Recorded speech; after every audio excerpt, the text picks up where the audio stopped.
गोटे पुओटीए थिला आ पुओटी गोटे कंपानी रे काम करुथिला आ काम करुଥିବା समय तार देखा हुए गोटे झील सह आ से झीलटी बहुत सुंदर और चुलबुली झीलटीए।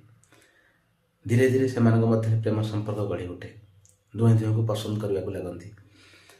पसंद करू करू बहुत दिन दुहे संपर्क रहिले। संपर्क रहा पर दुहें संपर्क घनिष्ठ होगा लगे और दुहे गोटे मजबूत सूताखिए बांधि होगा लगे।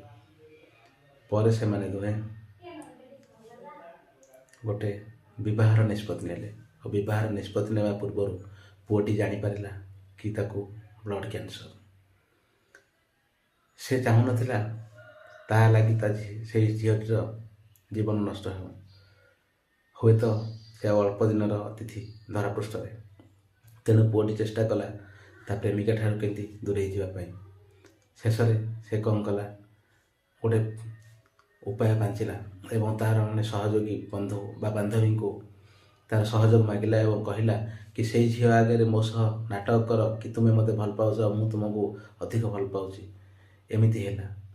शेष से बांधवी जन एमती अभिनय कला और अभिनय करू करू अन्य झीलटी जो झीलटी प्रकृति में भल पाउला से भाविला कि हाँ बोधे ये मत पुओ मत धोखा दौची आ मो सह गेम खेलुची।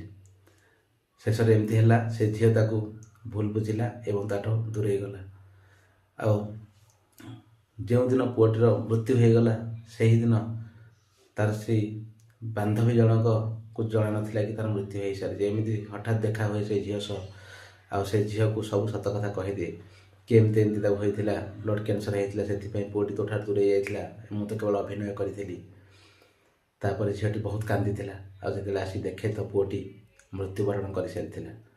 और शेष झीलटी बहुत कांदी एवं पाइबापी किसी नथिला सबकि से हर सारी।